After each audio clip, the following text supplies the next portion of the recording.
Yes, yes, yes. Yes, yes, yes. It's that post game right here. So yeah, we just seen the national championship game, Michigan and Washington. Michigan won 34-13. Congratulations to Michigan, their first national championship since 1997. So yeah, my immediate takeaways from the game.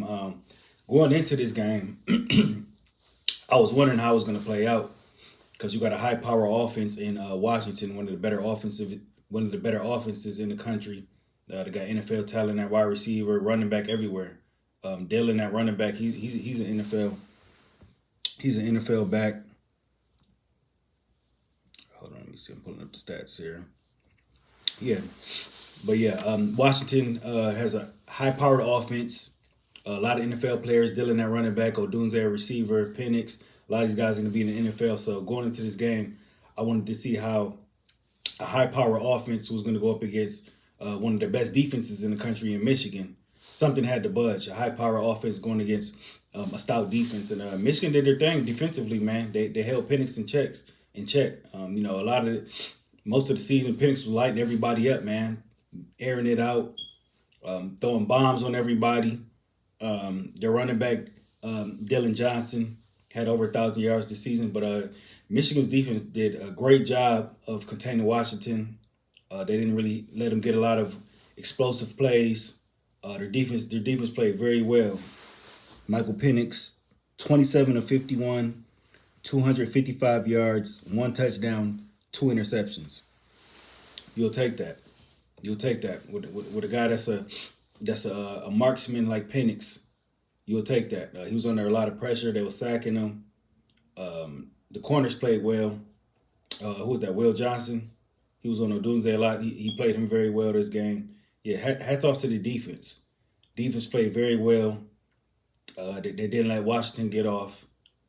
And holding Washington to 13 points. That high powered offense holding them to only 13 points. The defense did their thing. JJ was 10 of 18, 140 yards, no touchdowns, no interceptions, and he had 4 rushing attempts for 31 yards. I mean, that's about who JJ is. He's going to complete about 20 passes a game. We all know Michigan's a running team. JJ McCarthy's not going to throw for 3-4 touchdowns a game.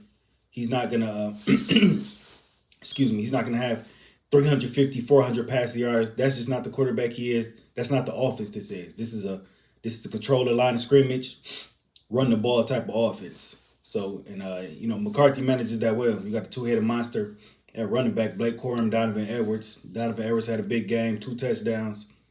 Blake Corum had 2 touchdowns. So that's what they wanted to do. They went at the line of scrimmage, ran the ball, played great defense, and hats off to Michigan for winning their first national title since 1997.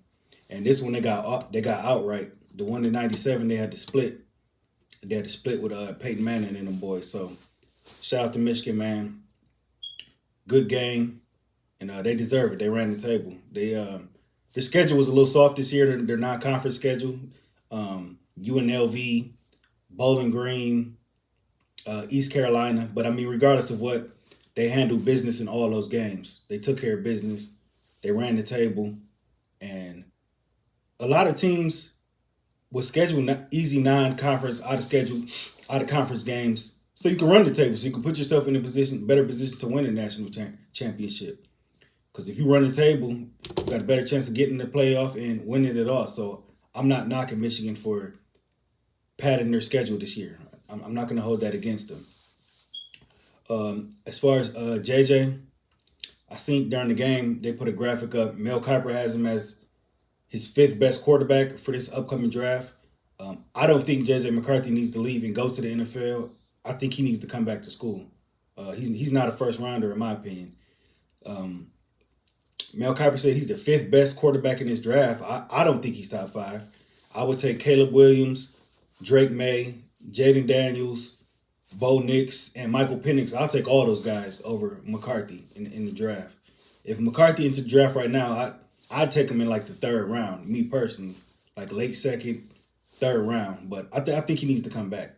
Like McCarthy didn't light it up this year at all. Like he was formidable J.J. McCarthy hasn't thrown for over 150 yards since the. Hold on, he didn't throw for over 150 in the Maryland game, the Penn State game, this game, the national championship game. He's more of a game manager, so I don't think he needs to just dart off in the NFL. He's not going to be a top 10 pick or anything like that. I think if J.J. McCarthy goes to the NFL, he'd be more like a Mac Jones kind of guy. I don't think he's I don't think he's going to turn any franchise around. As far as Harbaugh, I think Harbaugh's gone. I don't think Harbaugh's staying at Michigan. Um, he was brought here to beat Ohio State. He was brought here to win the national title, and he's accomplished those things. He's beaten Ohio State. What is it? I believe 3 years in a row now. He won the national title. He's no longer under contract. So I think Harbaugh's gone, and rightfully so. He butts heads with the NCAA a lot. He's very pro getting the players paid, and we all know the NCAA doesn't want to do that, and they got it out for him. They're constantly suspending him. They're constantly butting heads. So I think he's gonna jump ship.